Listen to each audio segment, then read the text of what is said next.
What's up, fam? Elijah Chather here, and welcome back to another episode of EXTOL WE. And this week, Michael is my extra, and I am the ordinary. I'm heading out to get some donuts. We have a family tradition. Every 7th of every month, we go out and we get donuts from Rose Hours. They're, we think, the best donuts in all of Bozeman. I mean, there's some disagreement with that. Lots of people love Granny's donuts, and you know, we've had Granny's donuts from time to time. We enjoy those, but consistently, the best donuts that we have had are from Rose Hours. In this season of time, I've been driving Uber, and I got to go past Becky's house, the lady that makes the donuts, and I got to give her a ride on her way to work.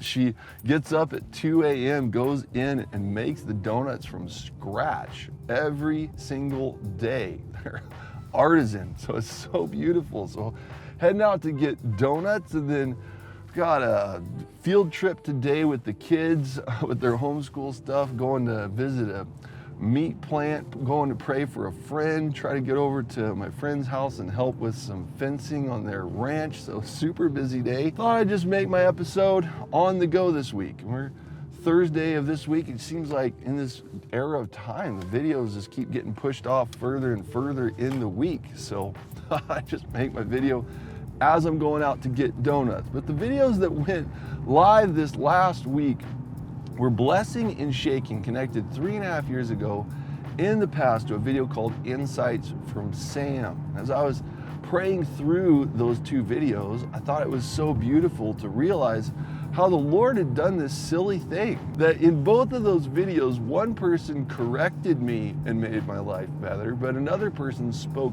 into my life and made my life better. I loved that as I discovered it this week. And then the Lord, oh my goodness, this week, testimonies of the Lord's goodness did such wonderful things in both services from last week and then this present week in revealing his goodness. Now, as I had shared in the 17,000 of the Lord, that my pastor Michael at C3, the church where I attend, that he had shrunk off a word of the Lord to speak that God was going to bring in $17,000 of provision through his people, and that through just fear and being shaky and faithfulness, unbelief, that he shrank off of that and said, I'm just going to say 15,000. That the Lord was faithful. I think it was 16,800 that the Lord brought in, but shared the testimony of how my leader came and stood on the platform, celebrated the mighty works of the Lord, but then confessed to us, humbled himself before us and said, I didn't speak what the Lord told me to speak, and I apologize. I ask that you would forgive me, and I commit to not doing that. How that video went live celebrating his humility before God. That went live last week. Then the next week, that pastor in his sermon stood up and said that then he had failed again and that it was okay to follow his example, that he humbled himself again in that service where the testimony of 17,000 of the Lord went live, that he stood up on stage and that he called out some people that were at service with a prophetic word from God. Went in and just prophesied over this person, just with all of his heart, just pouring out, prayed over them. And as he did, that the Lord, by his Spirit, just nudged me and said, after service, chase those two down and see how that word landed.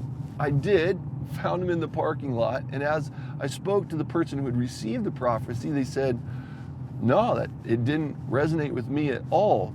And I was like, it didn't. But then the person that was with them nodded their head and said, didn't resonate with them, but it sure did with me. As I pressed into then what the Lord had done, that the person that pastor prophesied over had been a part of C3 for some time and was very comfortable with our culture, loves the culture of C3, and that we get called out and that the Lord has prophetic words for us. But their friend that was with them, it was their first time visiting church, and they had not been to church in years. So it was the first time at C3 And it was the first time that they had been to church for years and years. I asked him, if Pastor would have reached out and prophesied over you, would you have been able to receive it? He said, absolutely not. Probably would have ran screaming out of your church. I was just coming expecting to sit in a row, hear a sermon, give $5, shake somebody's hand, and then head on home.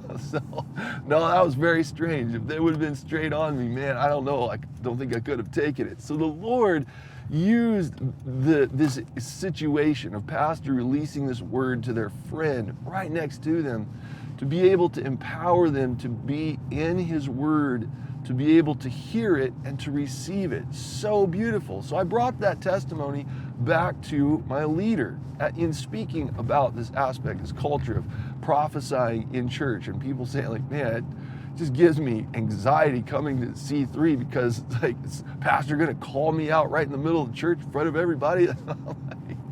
Well, the Lord is getting you over that. But as we've been talking through, that it's so different for people in today's culture. It's not different from the Lord. It's not different from his ways. It's just the culture, the tradition has overridden the ways of the Lord and not made that status quo.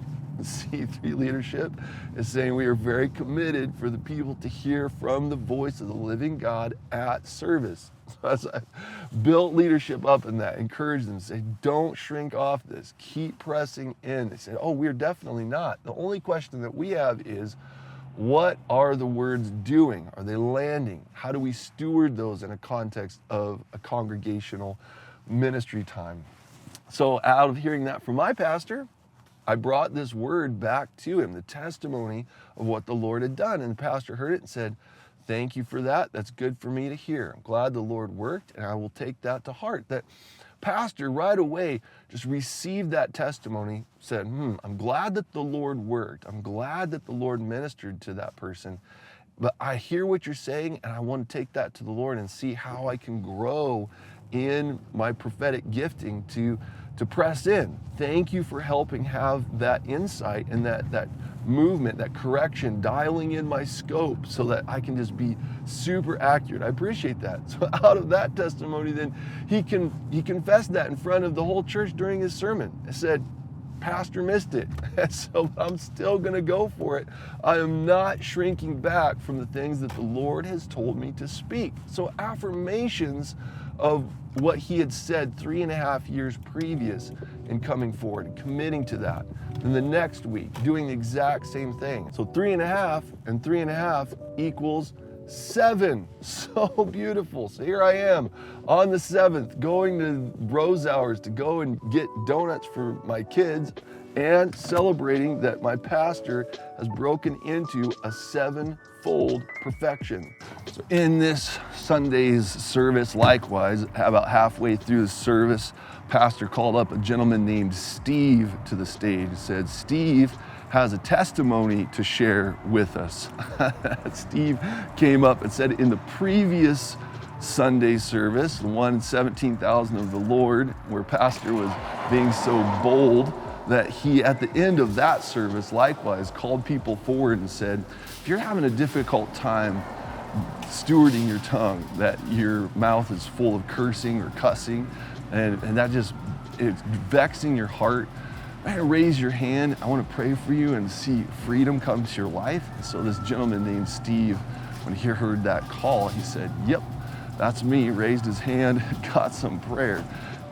And out of that, the Lord also did a mighty work in his life and brought healing to his arm. As Steve told his testimony, he said that he had hurt his left shoulder and that he is a construction worker, works super hard, and that he and his wife had prayed about the Lord healing his arm, but he continued to have extreme pain in his left arm. He came to church, and as we entered a time of worship, that he had said to the Lord, he said, Lord, I long for you to be able to heal my shoulder. I want to be able to worship you, raise my hands and worship before you. And as he was pressing into those things, that a hand landed on his left shoulder. And friends, that his shoulder was so bad that just rotating his forearm back and forth and having pressure on his shoulder caused extreme pain. My hand landed on his shoulder, and it was Michael. The Lord had said, go pray for him. So he put a hand on his left shoulder, didn't know that his shoulder was even hurting, and began to pray for him. Steve was like, oh boy, that hurts. And as Michael was praying for him, that it began to heat up so much that Steve started sweating. He said, man, God's doing something. I'm going to press into worship. Tried to lift his hand up to worship the Lord in our time of singing, and still nothing. Went all the way through service. He said, yeah, something's happening, but I don't know what. When we got to the end of the service, and that pastor then made that call to, if this is you're wrestling with controlling your tongue and you want freedom, raise your hand. And as Steve said, I'm going to humble my heart to confess this area of weakness in my life, to receive the power of God, to be perfected in my weakness, to give me freedom in my tongue. As Pastor said, that's you, raise your hand. He just lifted his hand with his eyes closed and said, whoa, God just healed my shoulder.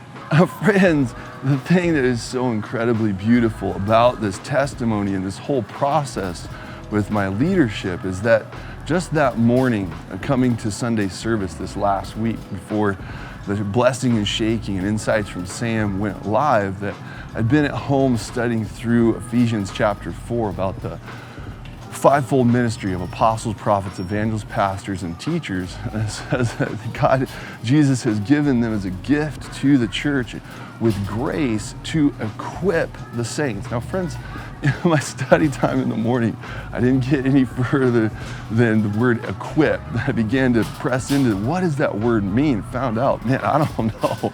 Personal opinion, I think it might be one of the worst translations of a Greek word ever. That the primary usage back in ancient times, that the word equip was used in regards to medical people who would reduce people's shoulders or joints to pull them back into proper alignment in the body and to restore healthy movement and function within that body part. That's so beautiful then as you consider, as you move down to that latter part of that passage that Paul talks about how every joint and ligament supplies strength to the body, building itself up in Christ as each part does its work. So more than the fivefold, equipping people, like giving them resources or teaching or those kind of equippings, that their equipping is truly taking the body parts, taking a healthy body part that is fully functioning, fully healthy, but dislocated, and sticking it back into its proper location. Hopefully, as you can hear, why all of these things gathering together in a line, being all chained together, so encouraging to me, is that my pastor Michael showed that the way forward into power, that humble yourself before the Lord and the Lord will lift you up. That as he exhibited that as a leader in my faith family, that he was showing the way to the church, not to be the leader who never has anything wrong, that he's always got the answers, that he's always just on top of it and he's never wrong, can never be corrected, isn't learning himself, but instead saying, no, I'm in process myself. I have growth. Wait a minute, gotta get the donuts. Cannot threaten the donuts. That would be a leadership mistake for sure. My kids would be like, what, Dad, what'd you do?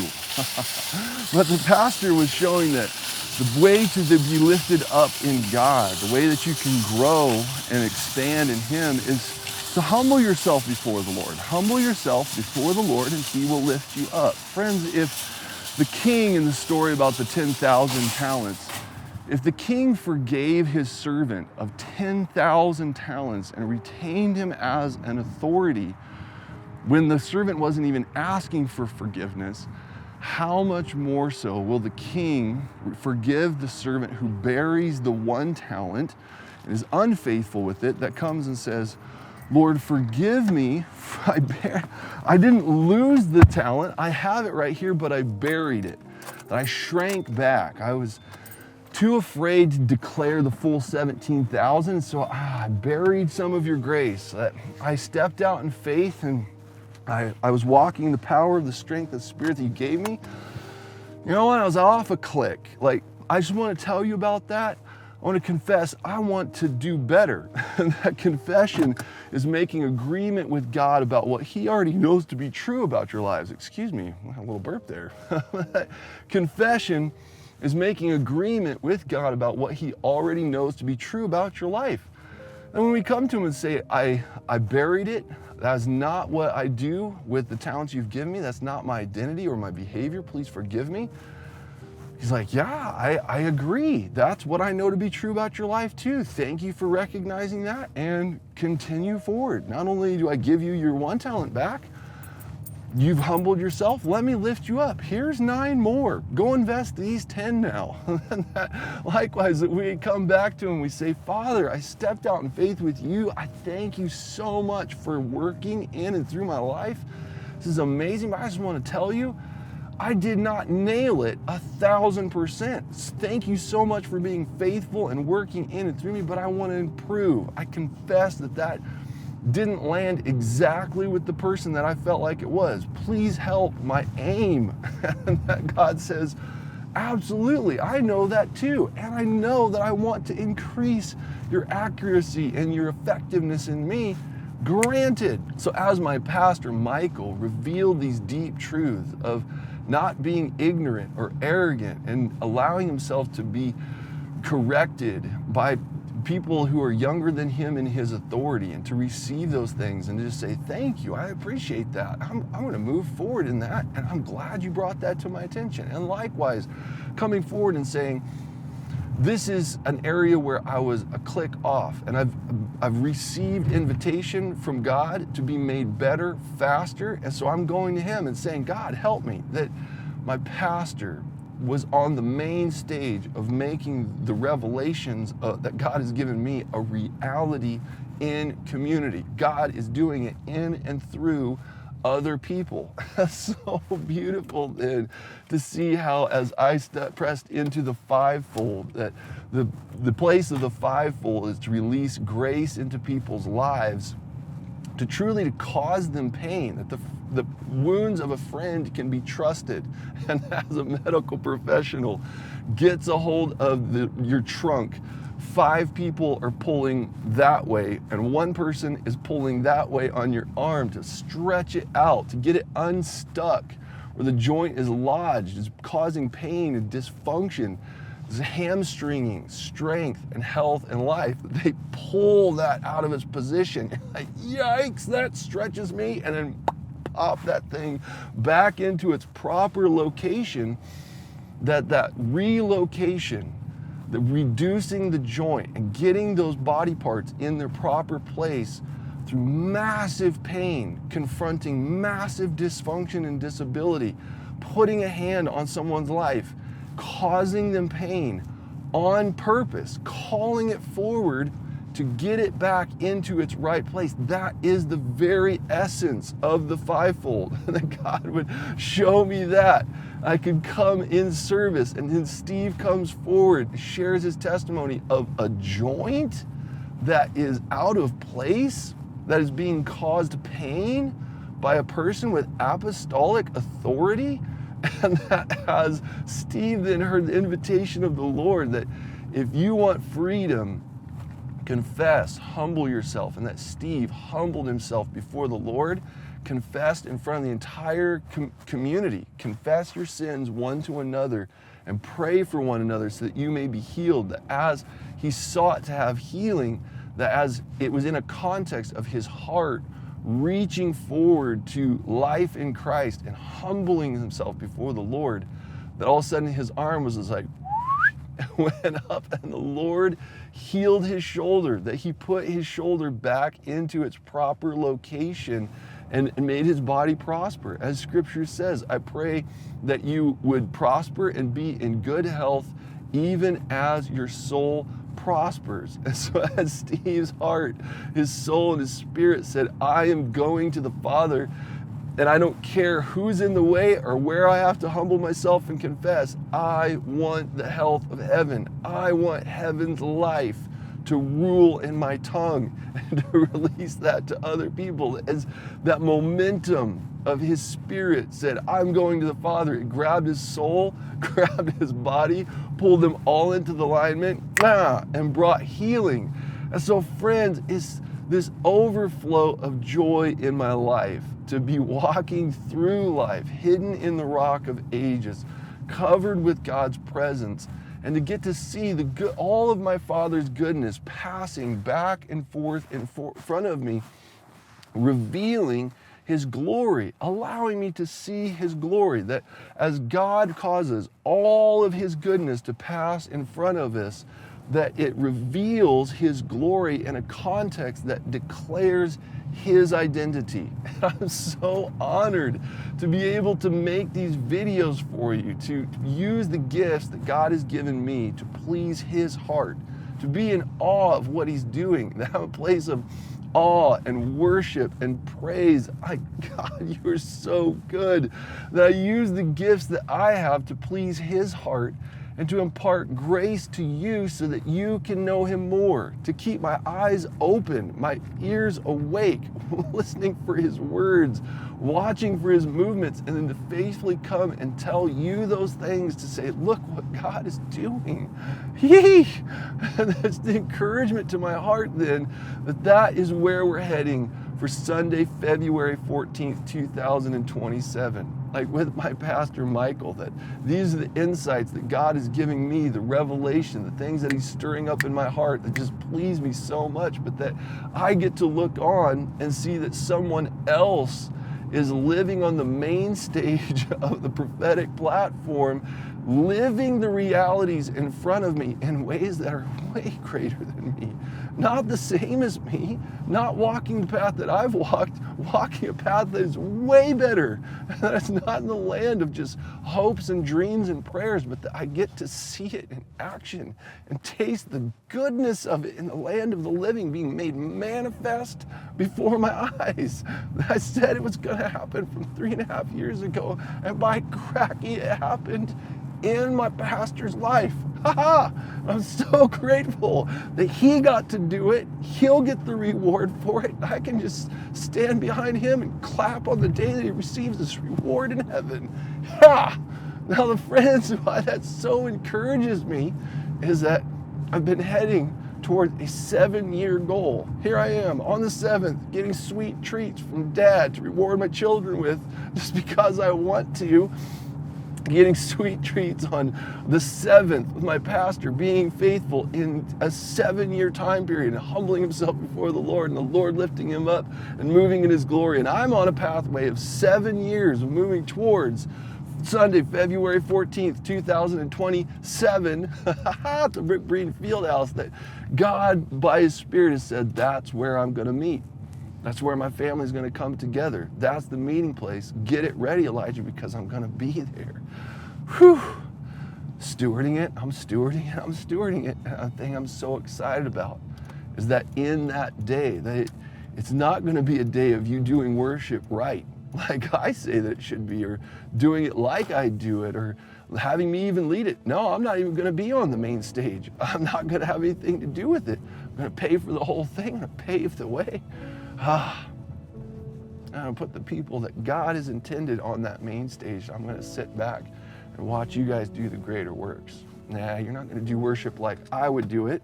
You're going to do it way greater. You're not going to touch the Father's heart in the way that I long to. You're going to do it greater. You're going to do it better. And I'm going to get to stand by, my eyes wide open, and watch as all the Lord's goodness passes in front of me in the midst of his people, and declares that he is the Lord, full of compassion, full of mercy, full of goodness. As faithfulness and love extends to 1,000 generations of those who love him. And so, friends, I'm so thankful that the Lord corrects me through his people. I delight in the disciplines of the Lord, that they are pleasant to me even in the moment. No discipline seems pleasant in the moment, but painful. That implication is it's pleasant even in the moment. And as I receive those things in the Lord, And I've received the benefits of the insights and the benefit of people's expertises and graces that have made my life better. And that I've pressed in those things personally and declared them, that I get to see them being manifest in and through other people's lives in an accelerated manner. My encouragement to you is that you would not shrink back from the disciplines of the Lord as He corrects your life, either directly or through other people, that you would delight yourself in His ways and His truth, that you would receive them, regardless of how long you've walked in stuff, regardless of how firm you think it's true, no matter how many theories that you have built around it. You find out that something is not true, it's not in the way, the truth of life, let it go in a heartbeat and say thank you to the person that introduced you to it. And if you're having troubles in life moving forward, there's massive messes, vomit everywhere, chaos and anxiety in your heart galore, frustration and anger. And if you need help with that, reach out to the body to press into the wisdom that they have for you. You'll see your life accelerate faster, to be able to more effectively serve to please our Father's heart through the gifts that He has given you, exercised for His good pleasure, to impart grace to others that they may know the Father more. So if you subscribe to what I am doing, then hit the button, hit it and then get it. Hit the bell as well so you get notified with the new content. I am a content creator. And if you love this video, you didn't just like it, you're like, that's neat. I like that. No, you didn't just like it, you loved it. Hit the thumbs down button. I pray blessings on all of our lives together. I love you guys lots, and I will see you in the next video.